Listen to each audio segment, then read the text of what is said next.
اللہ رب العزت نے سورہ اعراف کے اندر فرمایا قل من حرم زینۃ اللہ التی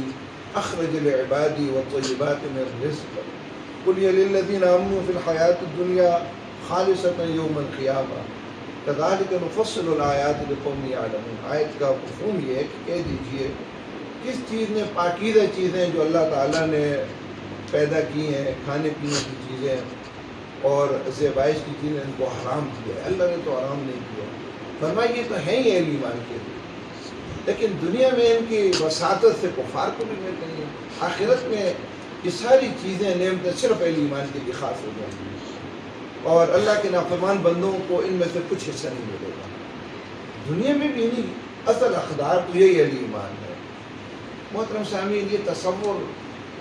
بہت پرانا چلا آ رہا ہے کہ جو اللہ کا نیک بندہ ہو تو وہ ہو کہ دنیا کی نعمتوں سے دور دور رہے، نہ اس کا لباس اچھا ہو، حتیٰ کہ کسی نیک آدمی کو کسی مہنگی گاڑی میں کوئی دیکھ لے تو عام عوام الناس کا جو رد عمل ہوتا ہے وہ کوئی اچھا نہیں ہوتا، وہ سمجھتے ہیں یہ اتنا نیک آدمی اور اس طرح گاڑی میں بیٹھا ہوا ہے، وہ اللہ تعالیٰ سے تعلق کی دوری اس کو قرار دیا جاتا ہے۔ محترم سامعین، اللہ رب العزت کی نعمتیں ہیں اور گھر تو اللہ کی ایک بہت بڑی نعمت ہے۔ اللہ تعالیٰ نے یہ انعامات کی فہرست یہاں بتائی ہے، اس میں سب سے پہلے گھر کا ذکر کیا اور کہا کہ اللہ تعالیٰ نے تمہارے لیے گھروں کو باعث سکون بنایا۔ یقینی بات ہے کہ جس کا اپنا گھر نہیں ہوتا، سکون کا ایک بڑا حصہ اس کو میسر نہیں آتا۔ کرائے کے مہنگے ترین گھر میں بھی آدمی رہے تو وہ سکون نہیں ملتا جو ایک چھوٹے سے اپنے گھر میں آدمی کو سکون ملتا ہے۔ اللہ تعالیٰ نے ان انعامات کو ذکر کیا گھر کی صورت میں، اور پھر عربوں کے اندر چونکہ خیمہ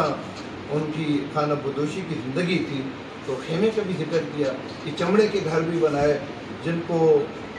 لپیٹنا بھی بڑا آسان ہوتا ہے سفر کے لیے، اور اقامت اختیار کرنی ہو تو ان کو نصب کرنا بھی آسان ہوتا ہے۔ پہاڑوں میں پناہ گاہیں بنائیں۔ محترم سامعین، آخر میں ایک بات کی اللہ رب العزت نے یہ سارے انعامات کیوں اللہ تعالیٰ نے دیے، فرمایا کذالک یتم نعمتہ علیکم لعلکم تسلمون۔ بس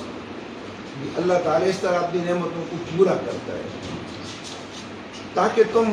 مسلمان بن جاؤ، فرما بردار بن جاؤ۔